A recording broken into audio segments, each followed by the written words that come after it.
Good morning to all. बेटा कल हम इस पर डिस्कस कर रहे थे, इस कंसेप्ट पर, कोर बैंकिंग में। एक बार इसको दोबारा से हम कर लेते हैं, ठीक है। Core banking means core banking solutions या सेंट्रलाइज बैंकिंग सॉल्यूशंस, जिसको हम शॉर्ट फॉर्म में सीबीएस बोलते हैं। देखो इसमें क्या है, सबसे पहले हम लोग यहाँ से आप देखो, इसमें जो कस्टमर होता है ना, वो सबसे पहले बैंक में अपना एक अकाउंट ओपन करवाते हैं और वहाँ पर अकाउंट ओपन करवाएगा जहाँ पर सीबीएस की फैसिलिटी हो, ठीक है। और जहाँ पर भी सीबीएस की फैसिलिटी होगी वो वहाँ पर अकाउंट ओपन करवाएगा और उस अकाउंट को वो सभी सीबीएस ब्रांच में क्या कर सकता है, रन कर सकता है। मतलब कहने का मीन्स ये है, अगर मान लो मेरा पानीपत में अकाउंट है, ठीक है, और मुझे अगर मनी विड्रॉल करनी है या मनी डिपॉजिट करवानी है या कोई भी वर्क ऐसा है जो मुझे बैंकिंग से रिलेटेड करवाना है, और वो बैंक आपका सपोज करो मुंबई में है, तो मैं वहाँ से भी अपने अकाउंट को रन कर सकता हूँ। समझ आई बात? तो एक बात और इसमें, यहाँ पर इसने लिखा है anywhere across the country, country के बाहर भी, क्योंकि कंट्री के बाहर भी हमारे इंडिया के बैंक अवेलेबल हैं, जैसे कि एसबीआई बैंक, वो आउट ऑफ इंडिया भी मिलेंगे आपको, ठीक है, मतलब उनकी ब्रांचेस भी मिलेंगी। तो इसका ये बेनिफिट है, ठीक है, जो मेन पॉइंट था। देखो इसने बोला हुआ है, आप जो कैश विड्रॉल की जो फैसिलिटी है वो आप कहीं से भी कर सकते हो, नो प्रॉब्लम। आप वैसे अकाउंट ओपन करवा के देखो, सेविंग अकाउंट, जहाँ पर आपने अकाउंट ओपन करवाया सिर्फ वहीं से आप मनी विड्रॉल करवा सकते हो और कहीं से नहीं। डिपॉजिट तो करवा सकते हो, लेकिन जो विड्रॉल की जो फैसिलिटी है वो आप कहीं से भी करवा सकते हो, तो सॉरी, उसी जगह से करोगे जहाँ पर आपका अकाउंट है। लेकिन सीबीएस में ऐसा नहीं होता, आप मनी विड्रॉल कहीं से भी करवा सकते हो। उसके बाद है, अब इसने लिखा हुआ है जो फंड ट्रांसफ़र होता है, ठीक है, वो भी इजली हो जाता है, चाहे वो अक्रॉस कंट्री हो, ठीक है, बस सीबीएस की फैसिलिटी होनी चाहिए। उसके बाद है, आप अपनी पासबुक को भी अपडेट करवा सकते हो, ठीक है, कहीं से भी जहाँ पर सीबीएस की फैसिलिटी है। तो इन्होंने ये पॉइंट्स बताए हैं आपको, ठीक है। मैं दोबारा से बता रहा हूँ, इस पॉइंट में क्या है मेन, आप अपने बैंक अकाउंट को कहीं से भी ऑपरेट कर सकते हो। बस मेन क्या है, जो सीबीएस की जो फैसिलिटी है वो होनी चाहिए, ठीक है बेटा। अब उसके बाद है नेशनल इलेक्ट्रॉनिक फंड ट्रांसफ़र, अब इसको बोलते हैं एनईएफटी। इसको ज़रा ध्यान से समझना, ठीक है। ये होता क्या है, ये एक तरह से फंड ट्रांसफ़र ही होता है, ऑनलाइन फंड ट्रांसफ़र जिसको हम कह सकते हैं, ठीक है। अब इसकी जो रिक्वायरमेंट होती है, ये ज़्यादातर उनको होती है जो बिजनेस करते हैं, ठीक है, वो इलेक्ट्रॉनिकली फ़ंड ट्रांसफ़र करते हैं। अब ये कहाँ फ़ंड ट्रांसफ़र करते हैं, जैसे मान लो मेरा अकाउंट एसबीआई बैंक में है और मुझे पेमेंट करनी है, किसी पार्टी को पेमेंट करनी है, ठीक है, उसका अकाउंट क्या कहते हैं किसी और बैंक में हो सकता है, तो मैं ईजिली पेमेंट कर सकता हूँ थ्रू द एनईएफटी, ठीक है बेटा। अब जो जो एनईएफटी है, इसमें जो भी हम लोग ट्रांजेक्शन्स करते हैं वो बैचेस में होती हैं, ठीक है, वो किस में होती हैं, बैचेस में होती हैं, और हर बैचेस की अलग अलग टाइमिंग होती है, ठीक है बेटा। अब जैसे आरबीआई नॉर्म्स के अकॉर्डिंग इन्होंने क्या बोला है कि एक दिन में 11 बार एनईएफटी की जो मतलब बैचेस होते हैं वो चलते हैं, और ये जो स्टार्टिंग होती है 9 AM टू 7 PM, ठीक है बेटा। और कह रहा है सैटरडे के दिन ये 9 AM टू 1 PM होती है, सिर्फ 5 टाइम, ठीक है बेटा। तो मतलब कहने का मीन्स क्या है कि भाई अगर आपको पेमेंट करनी है इलेक्ट्रॉनिकली, मतलब फ़ंड ट्रांसफ़र करना है, तो आपको बैचेस के अकॉर्डिंग करने पड़ेंगे, ठीक है। अब जैसे मान लो कोई बैच चल रहा है, ठीक है, तो अगर आपको पेमेंट करनी है तो आपको वेट करना पड़ेगा यहाँ पे, ठीक है, तो आपकी पेमेंट ईजिली हो जाएगी। और उसके बाद क्या बताया इसमें, यहाँ पर फीचर्स देखो मेन क्या है, कह रहा है जो एनईएफटी फंड है transfer network, a bank branch has to be NEFT enabled. मतलब कहने का मीन्स ये है, ये एक फ़ंड ट्रांसफ़र का एक अच्छा नेटवर्क है, कहने का मीन्स आप इससे इजीली पेमेंट कर सकते हो अपनी दूसरी अदर पार्टीज़ को जहाँ भी उनका अकाउंट है।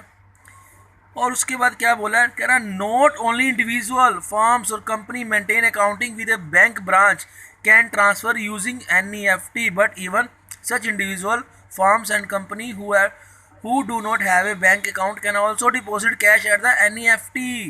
कहने का मीन्स क्या है कि भाई देखो, ऐसा नहीं है कि आपका बैंक में अकाउंट होना चाहिए, नहीं भी होगा तभी पेमेंट हो जाएगी। बस आपको क्या करना पड़ेगा, कैश डिपॉजिट करवाना पड़ेगा, जितनी भी आपने पेमेंट करनी है तो आपकी इजीली पेमेंट हो जाएगी। ठीक है बेटा।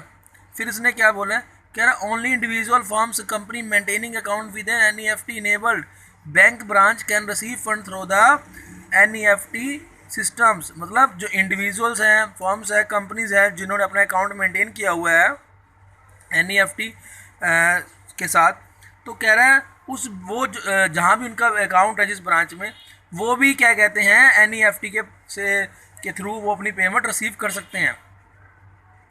ठीक है बेटा। और इसने क्या बोला है, in case if anyone has a bank account there is no limit. कह रहा है अगर मान लो किसी के पास कोई बैंक अकाउंट मेंटेन है तो वहाँ पर कोई लिमिट नहीं है, आइदर मिनिमम और मैक्सिमम, कोई लिमिट नहीं बताई गई।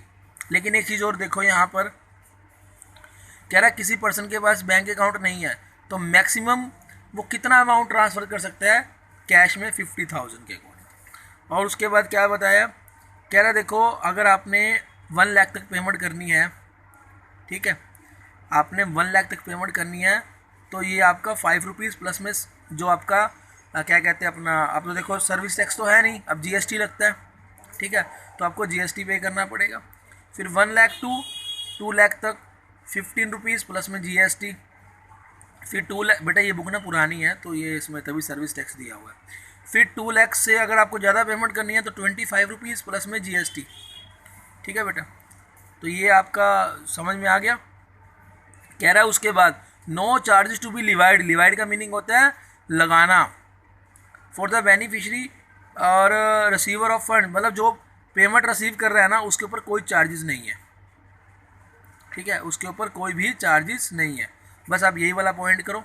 उसके बाद देखो real time gross settlement RTGS। बेटा जिनके पेरेंट्स बिजनेस मैन है ना, जिनके फादर जैसे बिजनेस करते हैं अपना, तो वो आपको अच्छे से, मतलब उनको ना इसके बारे में पता होगा। आप अगर और डिटेल में जाना चाहते हो तो आप उनसे एक बार कंफर्म करके देखना, आपको और इसके बारे में पता चलेगा। ठीक है, अब यहाँ पर क्या बताया है कि ये क्या है, ये भी एक फ़ंड ट्रांसफ़र है। ठीक है, इसमें आप एक अकाउंट से दूसरे अकाउंट में आप फ़ंड ट्रांसफ़र कर सकते हो, जिसको हम रियल टाइम या gross basis settlement in real time means payment transaction is not subjected to any waiting period. मतलब यहाँ भी आप फ़ंड ट्रांसफ़र कर रहे हो लेकिन आपको इसमें वेट नहीं करना पड़ेगा। पीछे NEFT में तो आपको वेट करना पड़ता है, लेकिन यहाँ पर ऐसा कुछ नहीं है, आप इजीली पेमेंट कर सकते हो। ठीक है, अब यहाँ पर क्या बोल रहा है, जो मेन चीज़ है आपको देखो, यहाँ पर जो पेमेंट्स की जो पेमेंट्स का टाइम बताया गया है, जैसे RTGS, जो भी RTGS की सर्विस लेनी है वो 9 AM टू 4:30 तक आप पेमेंट कर सकते हो। उसके बाद सैटरडे में अगर आपको पेमेंट करनी है तो 9 टू 1:30 तक आपको पेमेंट करनी पड़ेगी, मतलब ये टाइमिंग है। उसके बाद फीचर्स क्या बताए, कह रहा है इंडिया में जितने भी बैंक ब्रांचेज हैं are not RTGS enabled, only CBS enabled bank branches can extend this facilities. मतलब कि ऐसा ज़रूरी नहीं है कि इंडिया में सभी बैंक की जितने भी बैंक्स हैं या जितनी भी ब्रांचेज हैं सब में ये फैसिलिटी होगी, लेकिन जो CBS ब्रांचेज हैं वहाँ पर ये फैसिलिटीज़ है। ठीक है, अब यहाँ पर आप कह रहे हैं कि अगर जो RTGS की जो भी ट्रांजेक्शन्स करवानी है आपको कंटिन्यूसली, वो आपको कैसे करवानी है, बिजनेस आवर्स में करवानी है। ठीक है, ना कि बैचेस में पेमेंट्स करवानी है। अब उसके बाद जो भी पेमेंट्स रिसीव कर रहा है उसको जो भी पेमेंट मिलेगी, उसका जो भी अकाउंट क्रेडिट होगा, वो कह रहा है विदिन 2 आवर्स में उसका अकाउंट क्रेडिट हो जाएगा। जैसे मान लो मैंने किसी पर्सन को पेमेंट दिया है थ्रू द RTGS, तो 2 घंटे के अंदर अंदर उसके अकाउंट में पैसे आ जाएंगे। ठीक है, अब उसके बाद है जो RTGS की जो फ़ी है ये डिपेंड करता है बैंक टू बैंक, मतलब वेरी करेगा बैंक टू बैंक की। जैसे SBI अलग चार्ज करता है, HDFC अलग चार्ज करता है, इस तरह से। उसके बाद है मिनिमम कितनी की ट्रांजेक्शन आप RTGS के थ्रू कर सकते हो, 2 लाख की।